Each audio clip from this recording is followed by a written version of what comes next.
Oke, halo semuanya. Selamat datang di channel YouTube CP Terus. Kenalin aku Rafael Luki Rizky Kangiden. Dan di video kali ini, aku bakal coba buat bahas salah satu problem OSN Informatika 2025, yang 1A yaitu Taman Hujan. Kita langsung bahas aja dulu a bridge problem statement-nya ya. Jadi, di soal ini, itu kita dikasih N wahana, yang dinomorin 1 sampai M. Terus ada M buah jalan, yang menghubungin dua wahana secara dua arah, dan untuk tiap jalannya itu ada waktu tempuhnya. Jadi dengan kata lain, di soal ini itu kita ada sebuah graph dengan n nodes dan m edges, di mana edgesnya itu undirected dan weighted. Nah, edges di soal ini itu ada dua jenis. Yang pertama, itu kalau z-nya sama dengan 1, itu nggak punya atap. Dan kita nggak bisa lihat edges ini kalau udah hujan gitu. Terus kalau misalnya z-nya sama dengan 2, berarti edges ini tuh punya atap dan selalu bisa dilewatin. Jadi kalau z sama dengan 1, berarti nggak punya atap. Kalau z sama dengan 2, itu punya atap. Nah, di soal ini, itu kita juga dikasih Q buah perakiraan cuaca. Dan untuk tiap perakiraan cuaca ini bakal mengatakan hujan bakal mulai pada detik TJ dan hujan itu nggak bakal berhenti. Jadi ada Q perakiraan cuaca di mana hujan akan turun pada detik TJ dan hujan ini nggak bakal berhenti ya. Nah terus untuk tiap perakiraan cuaca kita bakal disuruh output shortest path dari 1 ke n tanpa kehujanan. Jadi soalnya kayak gini. Dan untuk constraint-nya itu n-nya 100.000, terus m-nya 200.000 sama q-nya 100.000. Jadi kalau misalnya kompositnya NQ itu nggak bakal AC buat soal ini. Kita bakal coba bahas dulu dari sub soal 1 sama 2. Sub soal ini cukup mirip ya. Jadi buat sub soal ini itu edges di graph ini itu cuma ada satu jenis, yaitu cuma ada edges dengan Z sama dengan 2. Berarti dengan kata lain, semua edges itu punya atap. Nah, karena semua edges punya atap, berarti semua edges ini bisa dilewati ketika hujan maupun nggak hujan kan. Berarti kita di sini nggak perlu consider hujannya kapan. Dengan kata lain, kita tinggal output shortest path dari 1 ke n sebanyak q kali. Kayak gini. Nah, untuk kita bisa ketahui shortest path dari 1 ke n, kita bisa pakai algoritma Dijkstra dengan kompleksitinya sekitar n plus m log m tambah q. Oke, kurang lebih begini. Jadi di sini aku bakal langsung implement aja. Yang pertama, aku bakal ketik template aku dulu.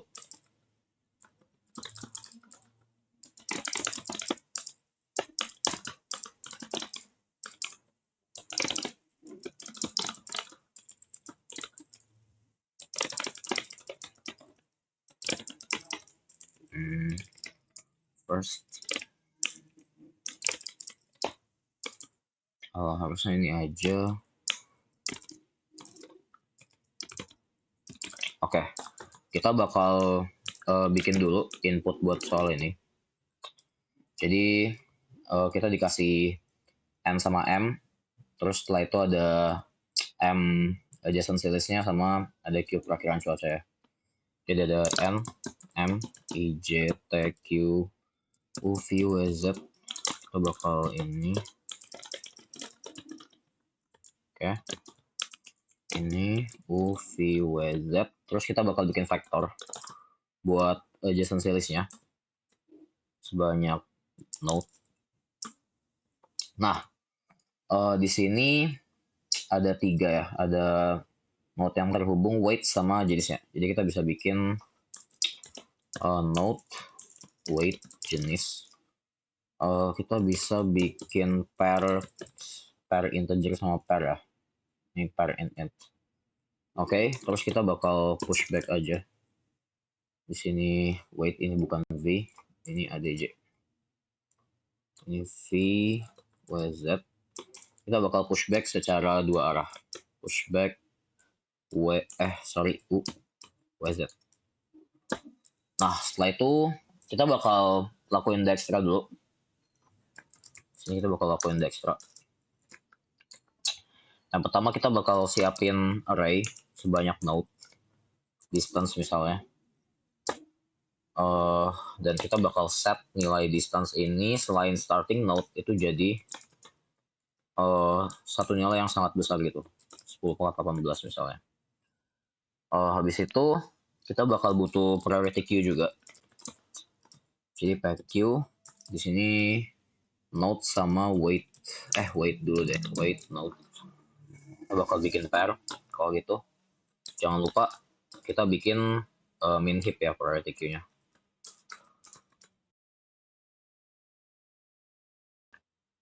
Oke.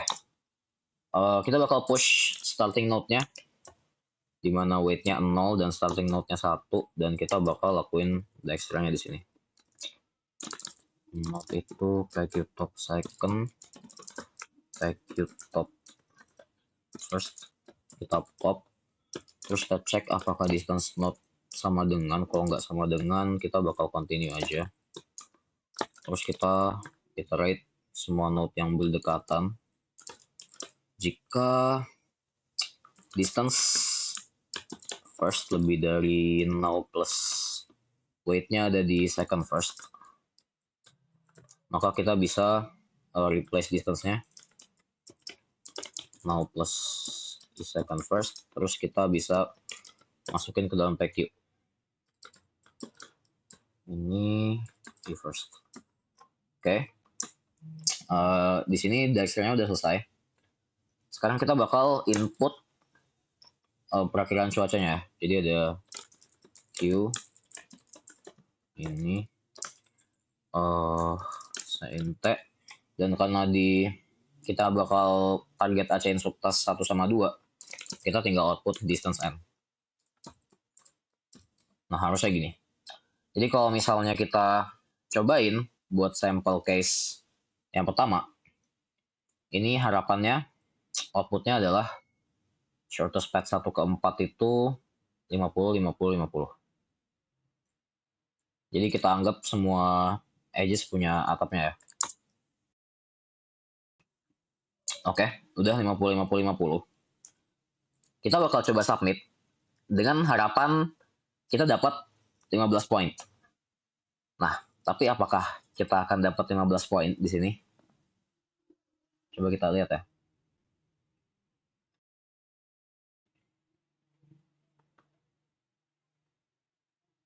Oke, ternyata 0. Nah, padahal di sini semua edges itu kan punya atap. Dan berarti kita tinggal output shortest path dari 1 ke n. Dan di sini Dijkstra-nya juga nggak ada salah. Nah, ternyata di soal ini itu nggak pernah di-mention kalau graph ini tuh connected. Jadi bisa aja ini banyak orang yang kayak wrong answer 0, termasuk aku juga waktu on contest itu sempat dapat 0. Jadi bisa aja ada test case kayak gini. Misalnya ada 1 terhubung ke 2. Nah, ada node 3, tapi dia nggak kehubung ke 1 dan 2. Anggaplah dia kehubung ke 4 gini. Nah, katakanlah weight-nya di sini 6, di sini 7 gitu. Nah, kalau begini, itu kan 1 nggak bakal reach 4 kan, karena nggak ada edge buat menghantarkan dia ke 4. Tapi, kalau di pemrograman ini, di codingan ini, kalau kita coba buat bikin inputnya 1, 2, 6, 2, terus 3, 4, 7, 2, 7, 2.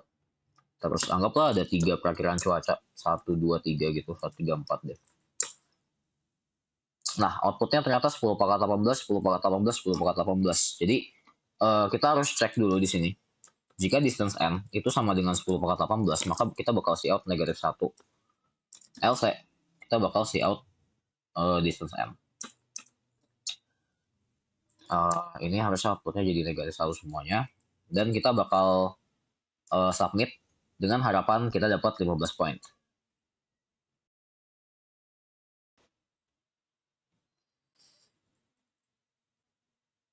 Oke.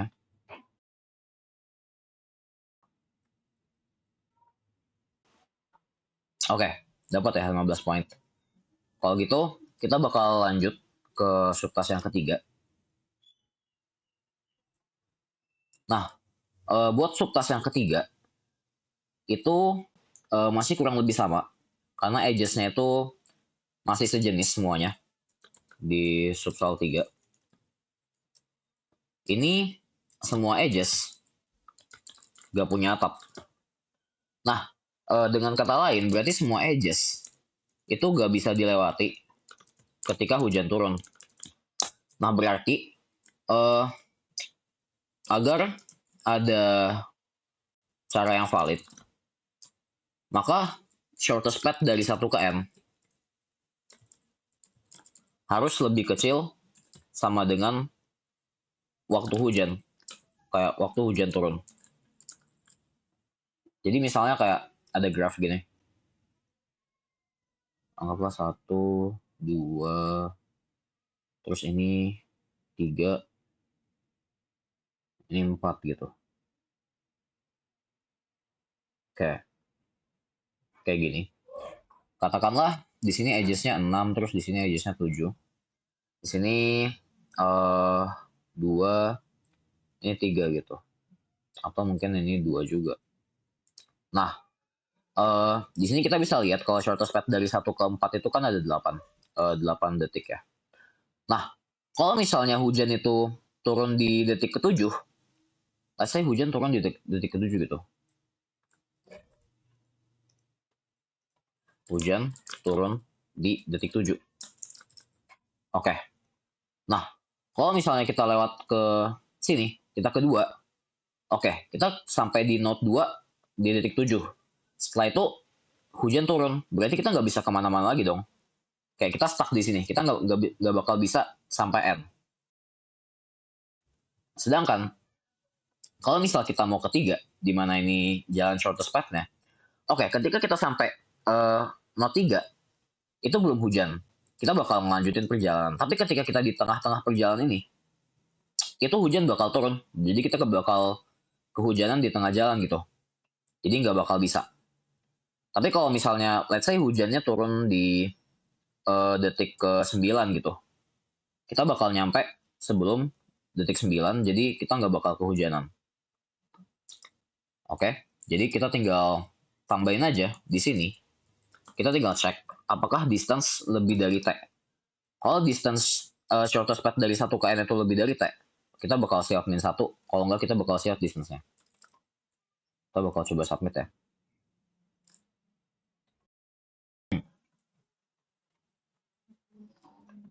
Oke, harusnya kita dapat 6 poin di sini.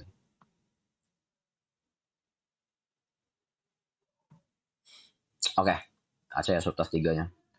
Nah, sekarang aku bakal bahas langsung di subtask 5. Oke, nah sekarang buat subtask yang kelima, di subtask ini, itu edges-nya udah mulai campur-campur. Jadi ada yang punya atap, terus ada yang nggak punya atap gitu. Tapi di sini dinyatain kalau misalnya Z-nya sama dengan 2, maka V sama dengan N.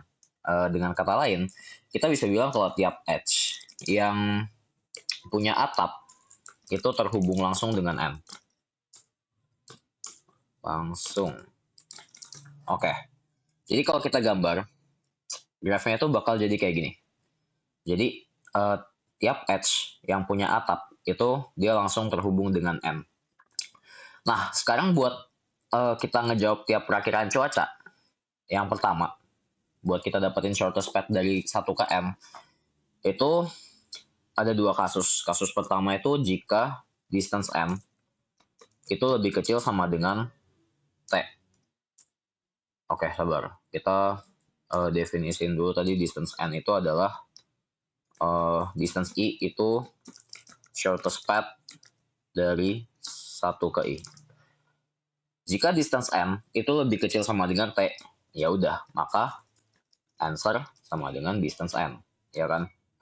Nah, tapi sekarang kasus kedua, jika distance M lebih dari T.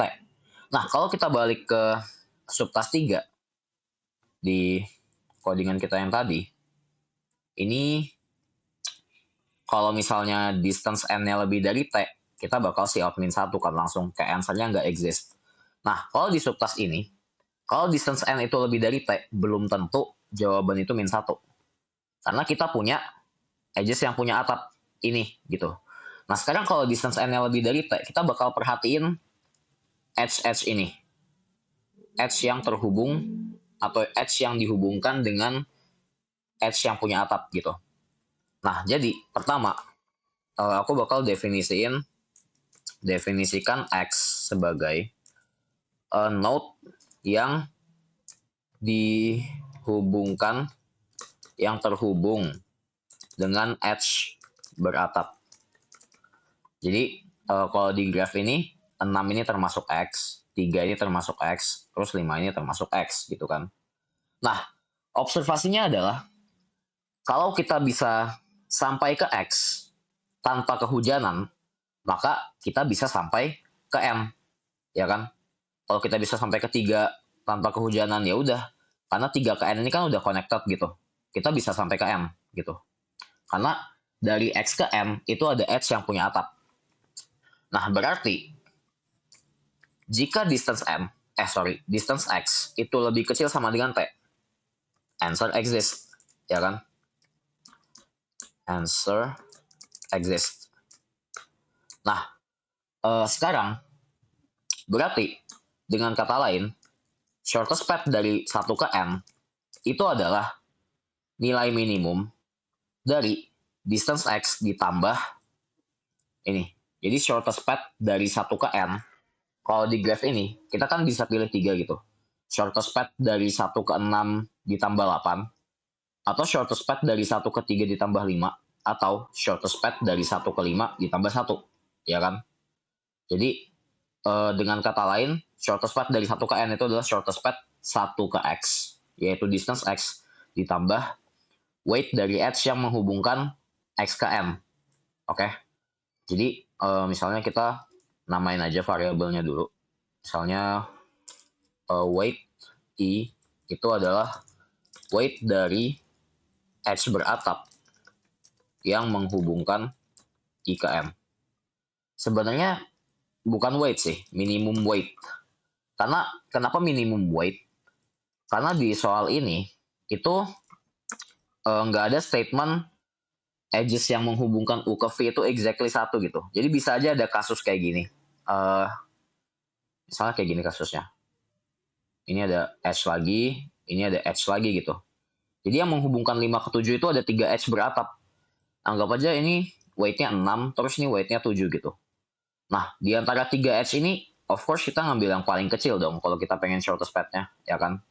Jadi makanya weight itu adalah minimum weight dari edge beratap yang menghubungkan I ke M. Jadi kalau di graph ini weight 5 itu 1, weight 3 itu 5, terus weight 6 itu 2. Weight 6 itu 8. Ini nggak punya atap ya. Oke. Berarti shortest path dari 1 ke N itu adalah nilai minimum dari distance X ditambah weight X. Ya kan? Nah, sekarang buat implementasinya, ini kan kalau misalnya kita cuma iterasiin X aja, tentunya ini bakal agak lambat. Kalau misalnya kita kayak gini gitu. Distance X lebih kecil sama dengan T, maka answer sama dengan min answer distance X tambah weight X. Kayak gini. Nah, tapi kalau kayak gini, ini kan kita kayak iterate semua X gitu kan. Worst case-nya itu, kalau misalnya ada graph yang berbentuk star, misalnya kayak gini. Misalnya kayak gini. Ini dari M, dan N ini terhubung dengan semua node lain, dari 1 sampai N-1. Nah, kalau kayak gini, itu kan berarti dari 1 sampai N-1, ini kan semuanya termasuk X kan. Jadi, Worst case-nya adalah perulangan ini itu bakal terulang sebanyak n-1 kali. Dan kita bakal lakuin ini untuk tiap perakiraan cuaca kan. Jadi kayak kompleksitasnya kayak Q kali n-1. Dan ini nggak ideal gitu kan. Kita harus optimize. Nah, cara optimize-nya adalah kita bisa bikin vektor. Kita bisa bikin vektor. Bikin vektor pair distance weight x gini. Nah, jadi misalnya vektor pair dari graph ini tuh nanti bakal jadi kayak di sini 6, 6, 8, terus ini 9, 5, terus ini 11, 1 gitu. Jadi contohnya misalnya setelah kita bikin vektor pair nih, terus kita dapat kayak 2, 3, terus 3, 5, terus 5, 5, 7, sama misalnya 4, 2, atau lagi deh, sama 6, 7 misalnya. Oke, kayak gini. Nah, setelah itu, setelah kita dapat nih vektor pair dari distance x sama weight x, kita bakal sort vektornya. Kenapa kita sort? Coba perhatiin ini. Setelah kita sort, kita nanti vektornya jadi kayak gini. 35, 42, 42, kita sortnya non-decreasing ya di sini. 42, terus ini jadinya 57, terus ini 67. Nah, kalau kita setelah kita sort non-decreasing, of course, VI first itu lebih kecil sama dengan VI plus 1 first kan. Dengan kata lain, jika indeks ke I valid ini maksudnya valid ini adalah distance lebih kecil sama dengan T, jadi bisa dipakai gitu. Nah, jika indeks ke I valid, otomatis indeks I-1, I-2, I-3, sampai indeks 0 itu valid juga. Ya kan? Jadi let's say misalnya T-nya misalnya di sini T-nya berapa ya? Anggaplah T-nya 5 gitu. Oke. Indeks ini kan valid. Nah, karena indeks ini valid, maka semua indeks di belakangnya itu juga valid. Jadi kayak kita bisa sampai ke sini tanpa kehujanan, otomatis kita juga sampai ke node, ke indeks-indeks sebelumnya tanpa kehujanan gitu kan. Nah, maka dari itu, setelah kita sort, kita bakal cari indeks terakhir yang valid. Nah, cara kita cari indeks terakhir yang valid, ya kita tentunya bakal pakai binary search. Oke. Nah, setelah kita dapat indeks terakhir yang valid, gitu, itu kan nanti indeks-indeks yang valid bentuknya bakal 0, 1, 2, 3, sampai indeks kan. Ini semuanya valid. Nah, setelah kita dapat ini semua valid, maka kita harus cari nilai minimum dari ini. Setelah semuanya valid, kita pengen cari minimum dari VI first tambah VI second. Dari semua ini, ya kan? Nah, cara kita cari minimum dari 0, 1, 2, 3 sampai indeks, kita bisa pakai prefix minimum. Kita pakai prefix minimum dengan kompleksitas O1 ya, buat kita akses nilai minimum dari 0 ke I. Jadi tujuan kita bikin vektor terus sort, tujuan kita nge-sort itu adalah biar indeks validnya itu terstruktur gitu, dari 0 sampai indeks. Jadi kita bisa pakai prefix minimum. Terus buat carinya kita tinggal binary search. Nah, dengan ini kompleksitasnya untuk tiap query itu bakal jadi Q dikali. Pertama adalah binary search-nya, yaitu log, anggap aja P sama dengan banyak node yang termasuk X.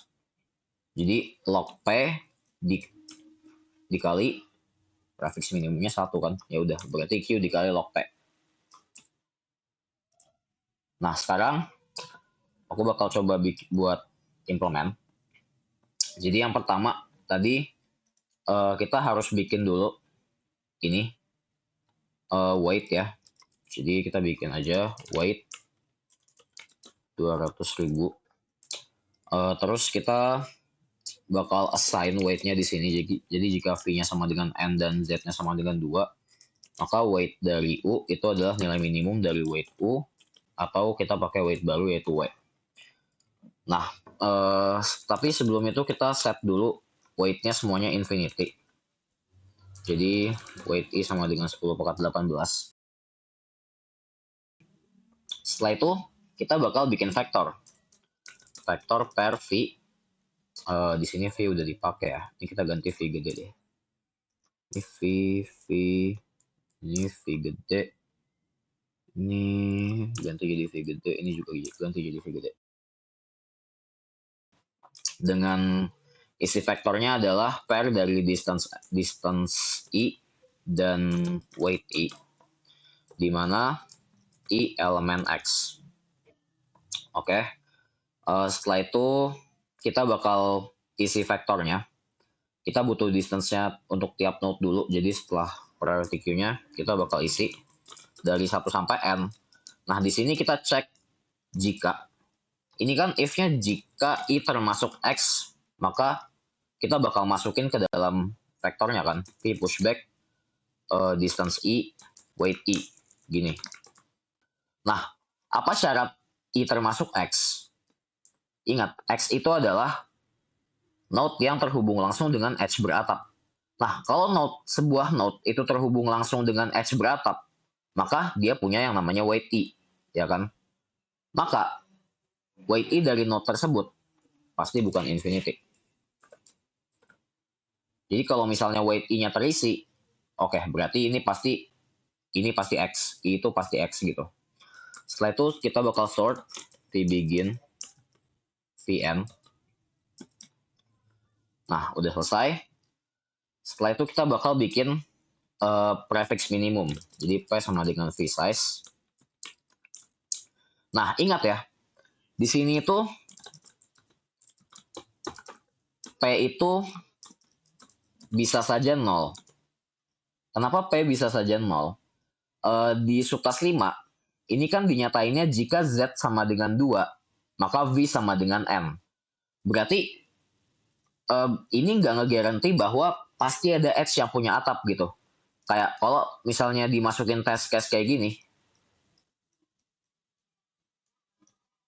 1, 2, 3, dimana edge-nya semuanya nggak beratap, ya itu sah-sah aja buat masuk ke subtas 5.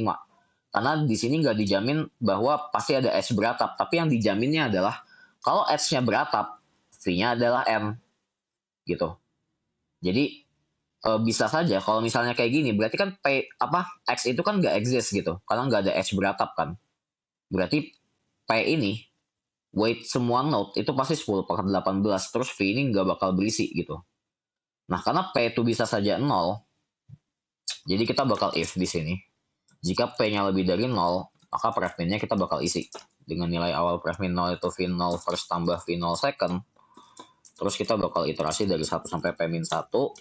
Kita bakal isi prefmin I sama dengan minimum dari prefmin I-1 atau nilai baru yaitu V0 first, VI first tambah VI second.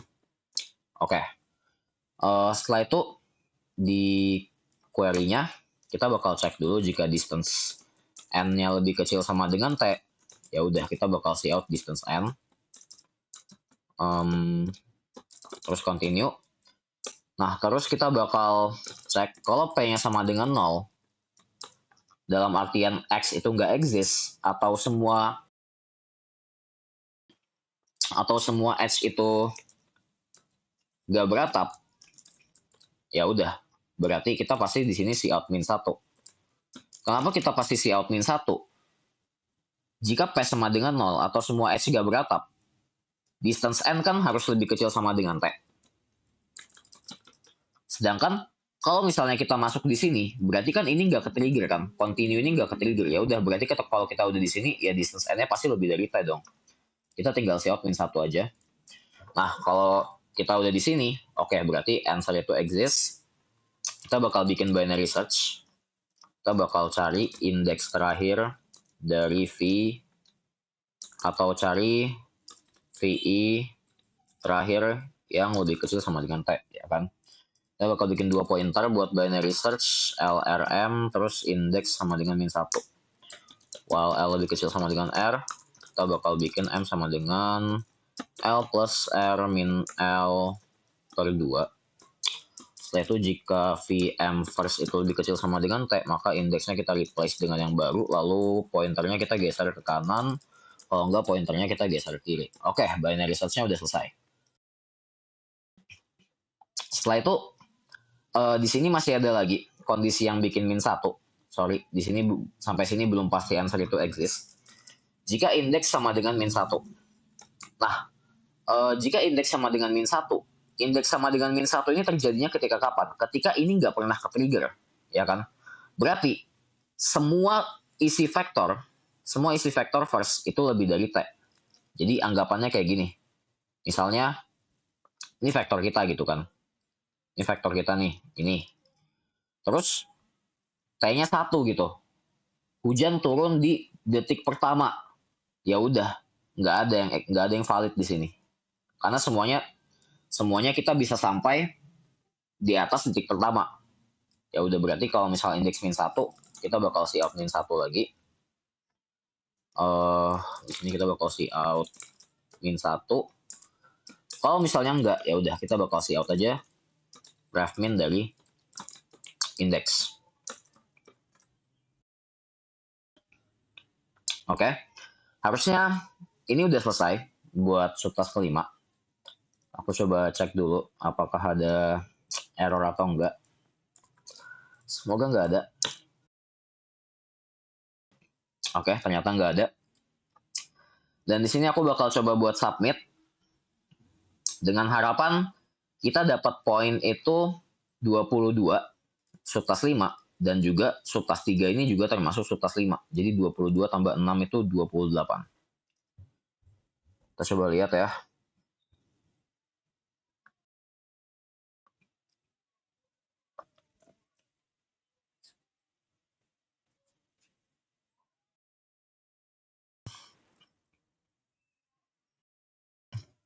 Oke, kita dapat 28. Subtask 5-nya aja ya. Nah, sekarang kita bakal bahas full solution ya. Nah, sebenarnya full solution-nya ini nggak jauh-jauh dari subtask 5. Subtask 5 ini cukup krusial buat soal ini. Jadi kalau kita lihat, ini kan subtask 5 nih. Aku bakal ambil aja graph dari subtask 5. Wait, semuanya nggak ke highlight ini. Atau kita ambil yang ini aja deh kalau gitu. Nah, buat full solve-nya, itu kan edge-nya udah bebas gitu. Misalnya bisa aja kayak gini. Gini gitu kan. Gini.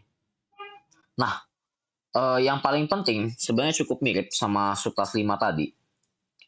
Itu adalah X-nya. Nah, tadi kalau di subtask 5, X itu kan adalah node yang dihubungkan oleh edge beratap kan. Dengan kata lain, sebenarnya X itu adalah node yang kalau kita udah sampai di node itu tanpa kehujanan, kita bisa sampai ke X gitu kan. Kita udah guarantee sampai ke X lah kalau kita bisa sampai node itu. Nah, kita bakal cari definisi X yang sama. Yang kalau kita udah sampai node itu, kita bisa sampai ke X. Kita bisa sampai ke M gitu. Walaupun hujan atau enggak hujan. Bebas lah. Berarti sekarang X kita adalah definisikan X sebagai himpunan node yang terdapat jalur menuju N dengan kondisi semua edge pada jalur tersebut beratap. Maksudnya adalah X ini adalah sebuah node yang dia bisa ke M dengan hanya pakai edge beratap. Jadi kalau misalnya di graph ini 6 ini termasuk X, 3 ini termasuk X, 5 ini termasuk X, 2 ini termasuk X, 4 ini juga termasuk X. Karena ada jalur dari 4 ke 7 yang semua jalur itu punya atap. Nah, maka dari ini logika yang sama itu sebenarnya apply buat ini sama kayak subclass 5. Kalau kita bisa sampai X, tanpa kehujanan, ya udah kita bisa sampai N. Pasti, ya kan? Maka dari itu, shortest path dari 1 ke N itu adalah sama nilai minimum dari distance X ditambah kalau di node 5 itu weight I-nya adalah minimum dari edge yang menghubungkan I ke N, ya kan? Sekarang, distance X ditambah shortest path dari X ke M yang yang hanya memakai edge beratap gitu. Jadi misalnya gini, let's say di sini ada aku tambah 1 edge lagi gitu, 6 gini. Oke, kita udah tahu shortest path dari 1 ke 4. Sekarang dari 4 kita pengen ke M dengan edge yang ada atap doang gitu kan. Ya udah, dari semua jalur yang mungkin ya kita bakal cari shortest path-nya kan. Maka dari itu kita bakal ganti juga definisi dari weight I. Itu adalah shortest path I ke N dengan hanya menggunakan edge beratap. Ya udah, berarti sisanya ya bakal sama. Shortest path dari 1 ke N kan tetap distance minimum dari distance X plus weight X. Dan ya sisanya buat implementasi cari minimum distance X plus weight X, kita nggak usah ada ubah apa-apa dari subclass 5 gitu. Yang perlu kita ubah cuma weight I ini aja. Kita jadiin shortest path dari I ke N. Ya udah, sekarang berarti yang perlu kita ganti, ini kita bakal hilangin, ya kan? Terus di sini kita bakal bikin Dijkstra kedua. Nah, kita bakal bikin weight yang ke N itu 0, ya kan? Terus kita bakal masukin PQ-nya, PQ push 0N selama PQ nggak empty. Kita bakal ambil node-nya sama dengan PQ top second, terus now-nya itu PQ top first. Dan jika weight dari node itu tidak sama dengan now, maka kita bakal continue. Sebelum kita jangan lupa PQ pop, kalau enggak nanti bakal RTE. Setelah itu kita bakal iterasiin semua node yang berdekatan. Kita cek. Nah, sekarang ini. Di sini catch-nya adalah kita cuma boleh pakai edge beratap. Ya udah, jadi kita cek aja kalau misalnya I second tidak sama dengan 2, ya kita bakal continue aja. Nah, setelah itu kita bakal cek lagi jika weight dari I first itu lebih gede dari now plus I second first, ya kita bakal replace dia. Now plus I second first. Second S aku ini agak ngebug deh, kita copy dari atas aja. Jadi kita bakal push di sini weight if first sama if first. Oke, di sini Dijkstra-nya udah selesai. Terus sekarang kita bakal pushback masukin ke dalam X. Ya sebenarnya ini adalah kita nggak perlu ubah apa-apa di sini. Karena kalau misalnya ada akses sebuah jalur yang pakai not beratap, maksudnya edge beratap doang ke M, ya pasti weight I-nya nggak sama dengan 10 pangkat 18 dong. Ya udah, terus untuk di bawah, ya ini bakal sama semua. Kita bakal coba buat submit. Sebelum itu kita bakal coba dulu sampel test case-nya dengan harapan outputnya 50-60-1. Oke, udah 50-60-1. Kita bakal coba buat submit. Dengan harapan kita dapat AC. Let's go. Coba kita lihat ya. Semoga tidak ada corner-corner gak jelas. Harusnya Aceh sih. Semoga.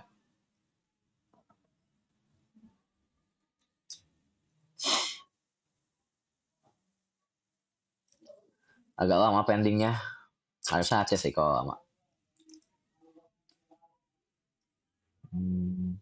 Wih, banyak ternyata yang lagi ngoding.